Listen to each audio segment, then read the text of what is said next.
Hey guys, and welcome to the FitPro Social with me, David Kyle. And me, Ash Burley.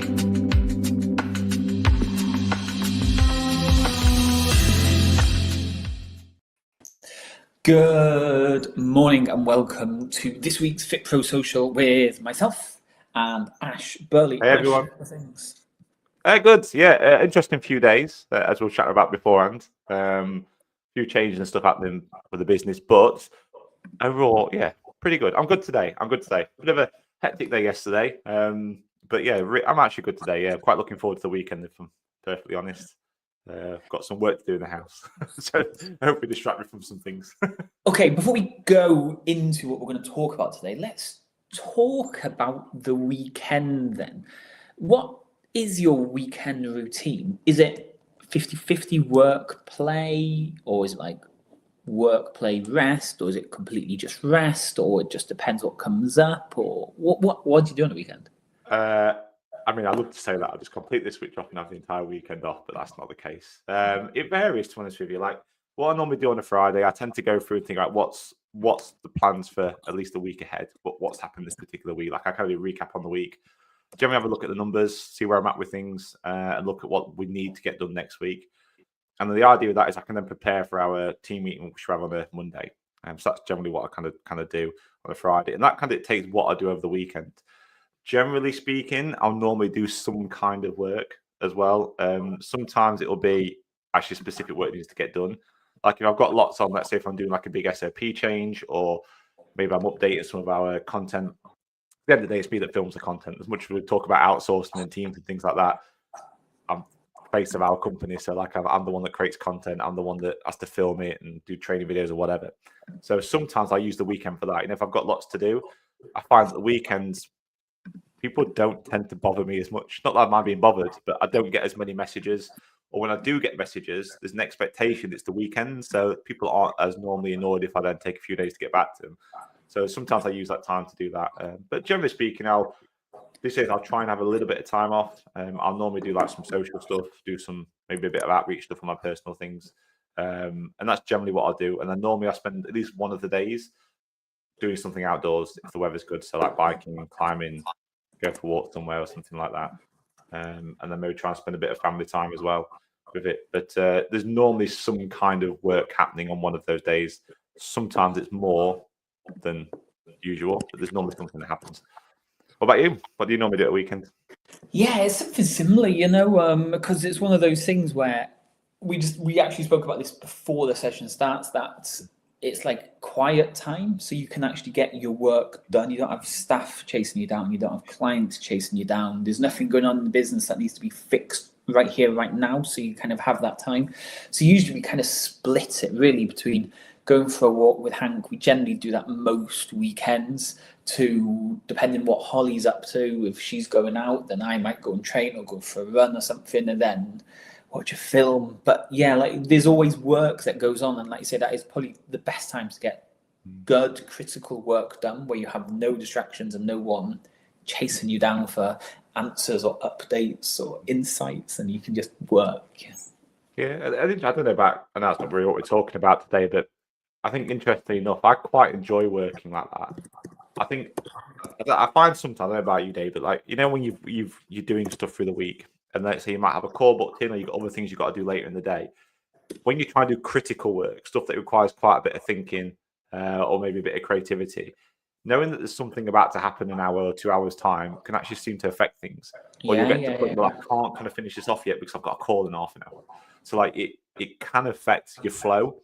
And that means that because that flow is affected, it's difficult to not difficult, but it takes longer to get back onto that flow again to do the work effectively. And I'll just find at weekends you don't really get that, so it allows you just to kind of flow naturally. And I seem to enjoy it more when I am doing it.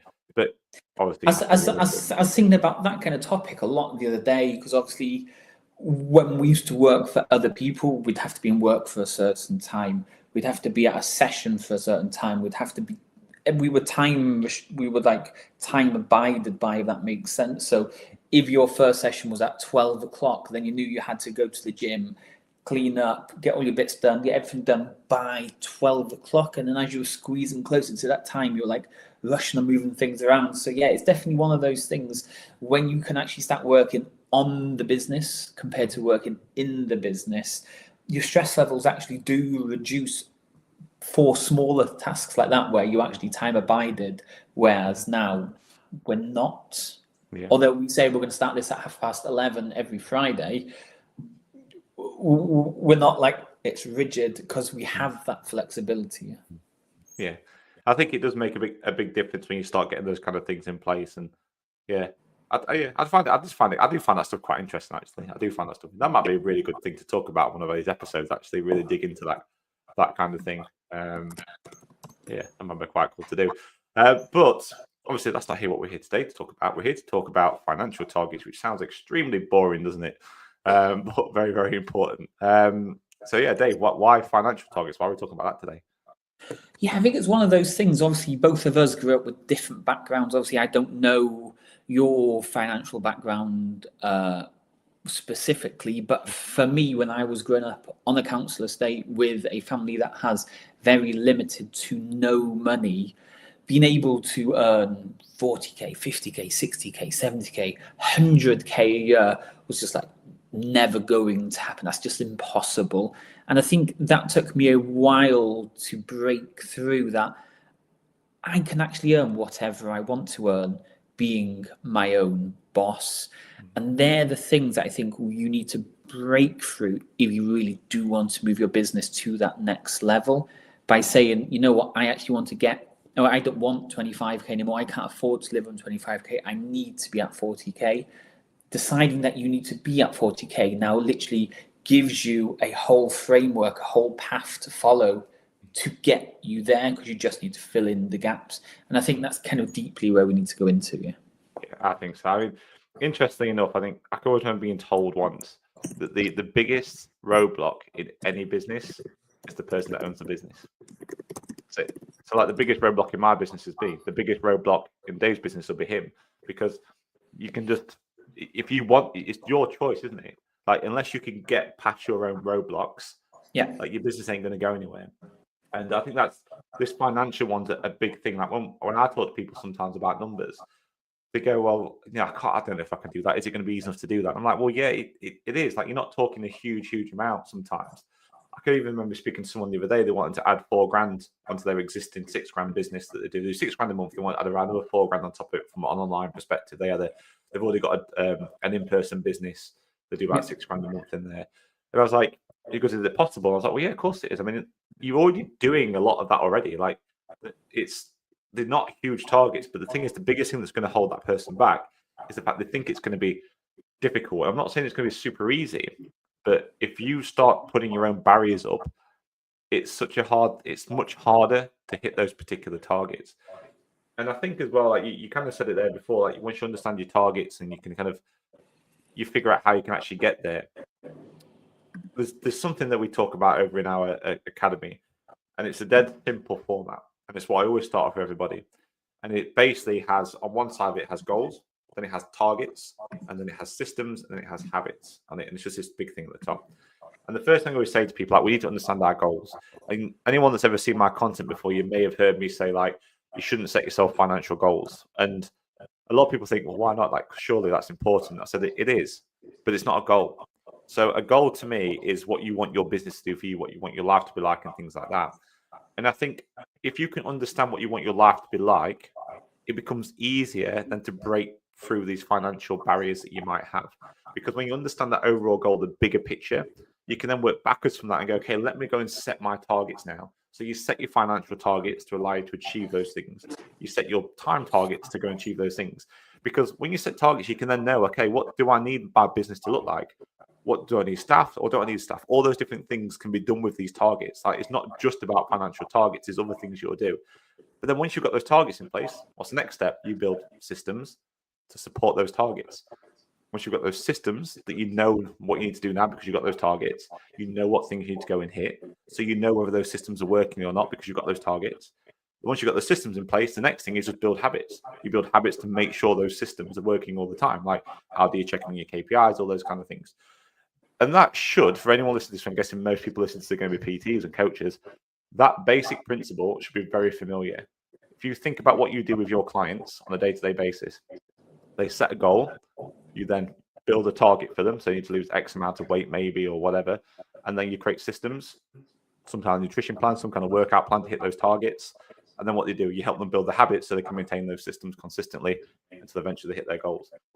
Nothing new. We do it all the time, but you can do exactly the same thing in your business. But it all starts with understanding what you want from your business and setting those actual targets, those financial targets, those time targets, whatever they need to be in order to go and achieve those goals. Because without that, you just finger in the air, basically, hoping it's all going to work. Yeah, it's a strange one because I think there must be a certain level in your business career where it changes from personal aspirations to real business aspirations. Like, for example, saying, I want 3 studios when you've just opened your first studio is some sort of goal that you want to aim for, but you've not sorted out your life target, your life goal yet. So what I'm trying to say here is, like, if you decide that you want to buy a house, yet you're operating 3 studios that are barely getting by and you're still only paying yourself £21,000 a year and you can only afford the rents that you're just about getting by, then what's the point having all of that stress just to show off that you've got 3 studios? Wouldn't it better just have 1 studio and being paid 40, 50, even £60,000 a year and having one properly optimized studio? So the perfect example of this can be if you're stuck at £25,000 a year, £30,000 a year, whatever that number is, and you want to go and buy a house. Most lenders and mortgage providers are going to ask you to be at a certain income level to even be considered to buy the house. If you want a brand new BMW or Peugeot 3008, I think that's what you've got, yeah. And you want to get it on finance, you need to be at a certain income level to do that. If you want to be able to go and fly business class, then you're going to have to be at a certain income level to afford to go on those flights. So you then need to decide, like Ash was saying, that it's a personal target that you need to aim first. No point saying I need to be at 10k a month, because for some people 10k a month is nowhere near enough, and so for some people 10k a month is like way too much, and they can easily survive on 5k a month. So personal targets, what is it you want? Once you know what you want, the business then is the thing that's going to help you get to that point. And like you say, I'm not at that position yet. I think I will be in the next year or two as we start to develop into other things, and maybe you'll be quite soon as well. But at this moment's time for me and Ash, it is more about personal goals, personal lifestyles that we want to achieve. And it's going to be interesting to see for us how that shifts when we've got, I wouldn't say our perfect lives, but we've got a life that we're very, very happy with. And then how does business change once what we've got now has gotten us to the place where we want to get to? Yeah, and I'm looking forward to seeing what that's like. I love listening, reading, watching people that have made that shift and gone to that kind of other side of it where it very much changes. It's like the business has become more about the purpose of the business and the impact they're going to have and all that kind of stuff, because they have their lives kind of where they want it to be. So everything they do after that is either things they enjoy, or it's where they want to kind of, they start thinking more about business. How can I go and develop this? How can I have a bigger impact? How can I make more people wealthier, happier, better? And that's what I seem to see when you speak to people that have kind of made that shift. And I always wonder about it. I always wonder whether, like, could you do that now? Like, could you look at that and think, do you go into it with that in mind? But then if you go into that with that in mind, does that make it more difficult to get to that point to go and do it? Yeah. I've always weighed up without that, because it is a relatively selfish thing to do when you first start a business, because you surely you're only really doing it for you. Like you said earlier, sometimes you want to show off, I've got 3 gyms or whatever. That's still for you. Or whether you get past that point and you go, well, actually, I'm doing this because I want to live the life that I want. That's still for you. So, like, at what point do you shift it to the point where I just want to now go and have this other impact for people and so on? I just find that that's just what I've seen. I don't know. I'm not at that point. But when I've spoken to people, I speak to people, that seems to be what tends to happen, from what I've noticed anyway. So I've got a kind of similar example now. So when I finished university, obviously we opened the football coaching business, and it was super successful. Like hundreds of children joining. We had newspapers on TVs. Everything was brilliant. What wasn't brilliant was the finances. Me and Holly were still living in my grandparents' attic. Like that is not a great thing. We were never ever going to be able to afford to get our own home and anything like that. And then as you see all these become a PT and 50k a year, become a PT and 100k a year. And I became a PT because I wanted to earn more. It wasn't because I had a target in mind.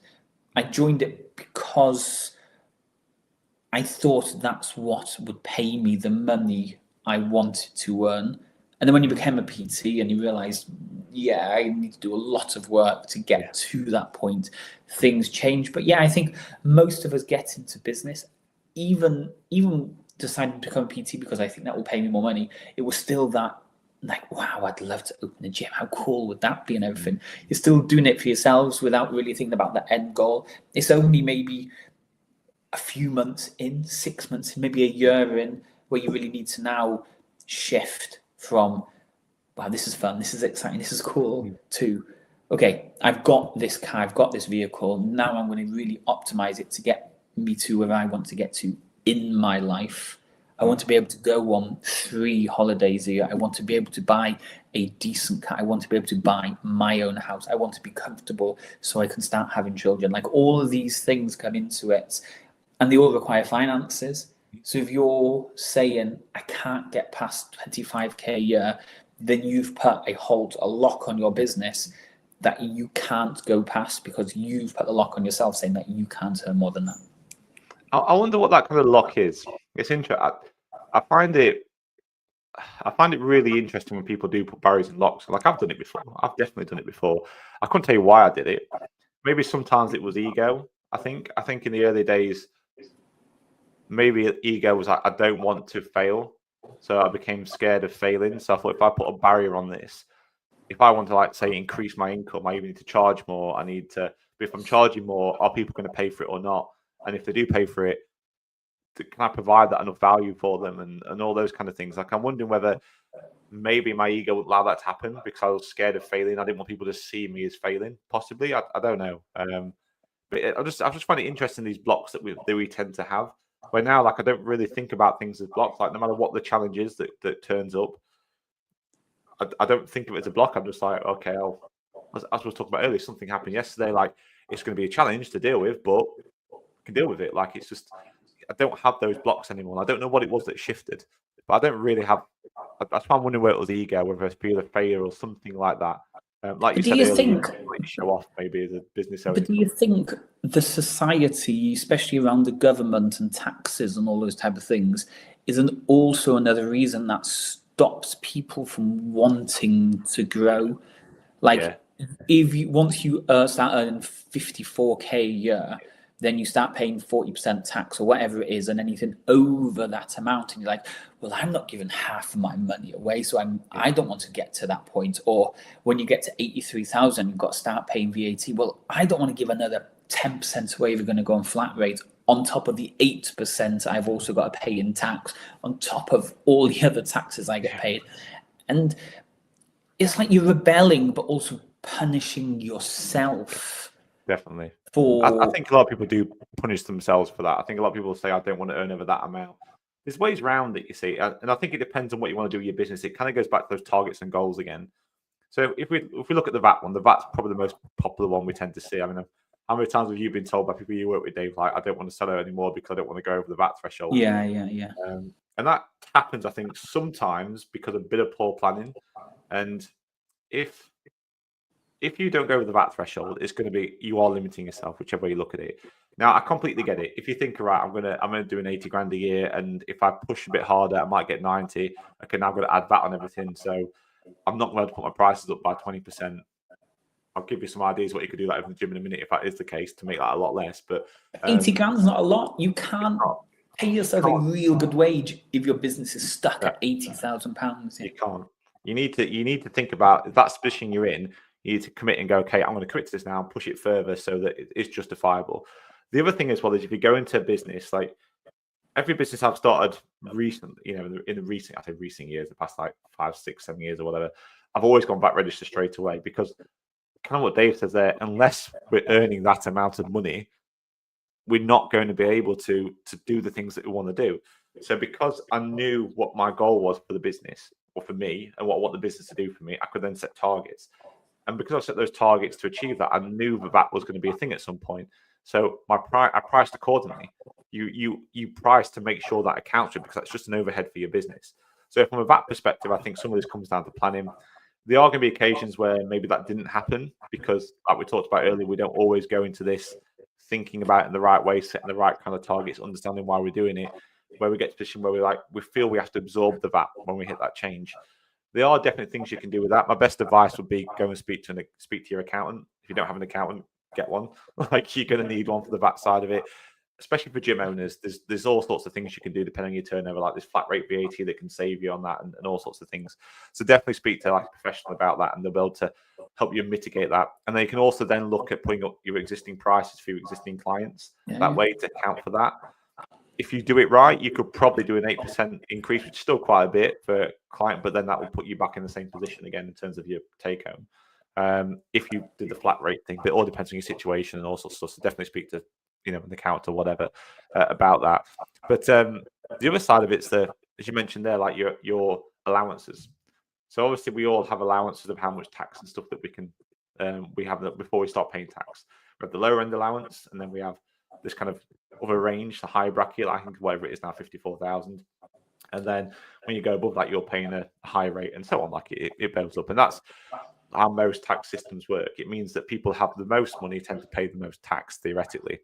Now, the thing is, you can do things with that depending what you want to do. And again, you can speak to a financial advisor about it. It's all depending about your goals. So I'll give you an example. Like we could do, let's say you don't want to pay that tax threshold. So if you're paying like earning yourself 60 grand a year, that 6 grand extra you're paying 40% of that to the government extra. Not all of it, just that bit you've earned over the top of it. So your question is, I'm doing all that extra work, but the government's taking off that tax from me. That's annoying. Okay, if that's the case, then you need to think about how you're going to structure your business and change things around for it. Or you need to push further so that when you're paying most of that money out, it becomes justifiable and it helps you get your goals and stuff from it. That's the main difference. You can be smart about it. You really can be like, for example, if your goals are to have a mortgage, buy a house, have a pension, and go on a few holidays a year, let's say you take that 54,000, so that's where you're at. You don't want to go over that. But what you could do is make sure you've got a limited company instead, which you probably will have at that point, I'd imagine. Get yourself, if not, become a limited company. You can then pay a lot of that in dividends. So you'll pay a lot less tax anyway because you're paying dividend tax on it, not income tax. You'll pay yourself a lower amount in a wage from the company, which won't take tax on it anyway because it'll be less than the lower tax threshold. And then when you get to that higher tax threshold, if you know you can live and have the lifestyle you want off of that, the next thing you want to do is create a pension so you can retire in the future. You can pay, I think, someone have to correct me for watching this, but I think it's around 60,000 a year from your company into a pension tax-free. And that way you won't get taxed on it and you're saving up for your pension as well. So instead of actually paying like that extra, say, if you're going to pay yourself 60 grand, instead of paying yourself that extra 6 grand and paying nearly half it to the government, you can take that out and put it into a pension pot and pay no tax on it whatsoever. And that's, again, thinking like a business owner. It's about making that shift from I'm just doing this to actually planning ahead, thinking what your long-term goals are, and then adjusting your business to go and suit. I mean, that's quite a technical dig into what we're talking about here. But my point is, when you understand your goals and you understand your targets, you can start looking at those kind of solutions and find a way of making that business fit the narrative that you did to fit to achieve the things you want to do.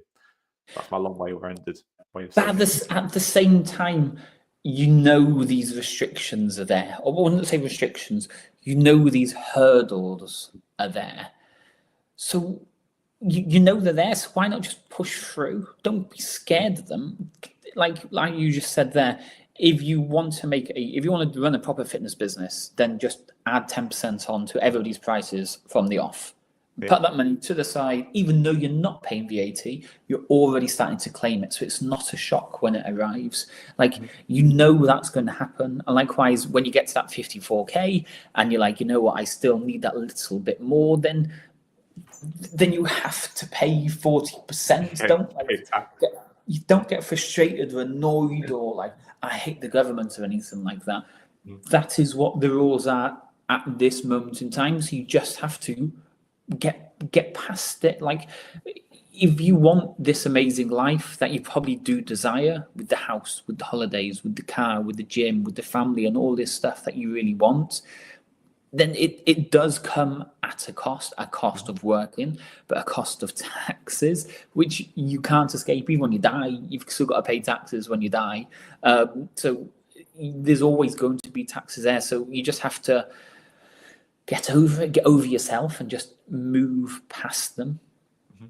Yeah, that's literally the only thing you can do. We have to start playing the game, isn't it?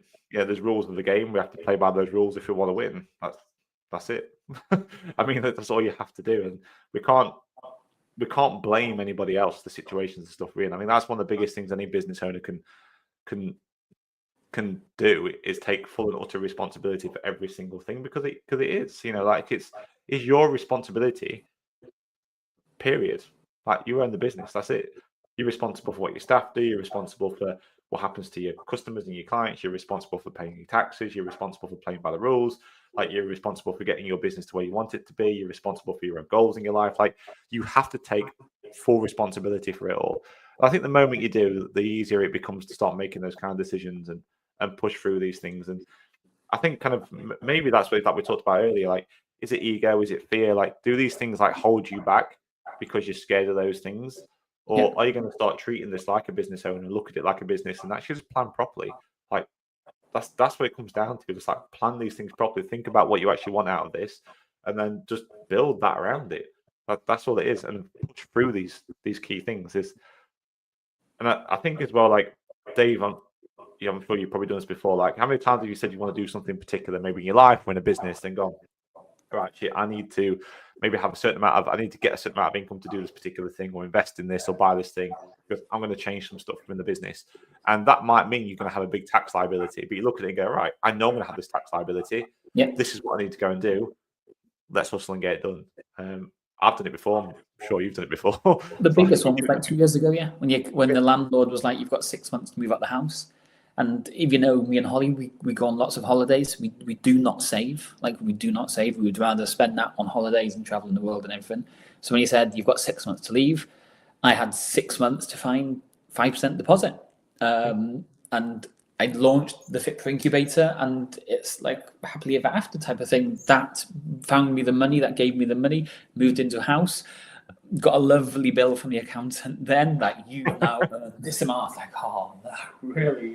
Oh fuck. You need to pay it by this amount. So like, find some more clients, get that all saved and pay it off. But it's all about future planning. And when you can't future plan, then you just have to put your head down, do the work. Make sure it's the correct work, not emptying the bins and cleaning the toilets, and messaging clients. Do the things that are actually going to pay you the right amount of money that you need to earn.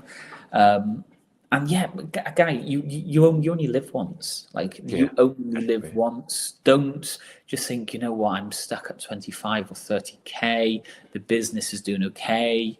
I'm just going to have to survive on this. Like, it's totally possible. A lot of you know one of my friends who owned probably one of the fastest growing franchises in the UK. He started off roughly the same time as me. He opened his first studio roughly the same time as me. He wasn't loaded or anything like that, and now he's got 30-odd franchise studios under his name. I mean, it's completely possible. It's just, you've got to want it. You've got to know where you want to go to, and then you've got to put the work in. Yeah, definitely. The key thing's to work in it. Know what you want, put the work in, and you can do literally anything you want to do. It's one of those things where people say, like, you must have seen this before, like on YouTube. They go like, "Oh, what's the top earning jobs and stuff you do?" Like, you have all these different jobs that come up, but they always seem to miss this one at the top: entrepreneur. Because if you're an entrepreneur, if you run a business and you've got that mindset to go into business, and like Dave says, they like to work hard and just to do the things and to push through stuff. Like, you literally have completely and utterly unlimited earning potential, literally unlimited. Like, it's all down to you and what you want to do. That is it, nothing else. And how hard you want to work. That's what it comes down to. The perfect example is Richard Branson. He was a guy selling second-hand records on the streets of London, and now he is a multi-millionaire who owns his own island on all this stuff. I mean, unbelievable. Like, not all of us are going to be in positions and the right place and all that type of stuff to earn it, but we're all in the positions to earn a very good living and enjoy the life that we do live. So yeah, we'd love to know your thoughts on this. Obviously, you have to share your big financial targets or anything like that, but we do need them. So let us know below. Let us know your thoughts. Let us know if you agree or disagree with anything we had to say today on this topic, because it is quite an interesting topic to talk about for those people that actually really want to do it. And they're the people that we always work with, the people that actually really want to go for it. But anyway, Ash, great speaking to you as always, and we'll see you next week. See you next week. Bye-bye, everyone. Thank you for joining us on this week's episode of the FitPro Social. Make sure you subscribe so you don't miss out on future episodes.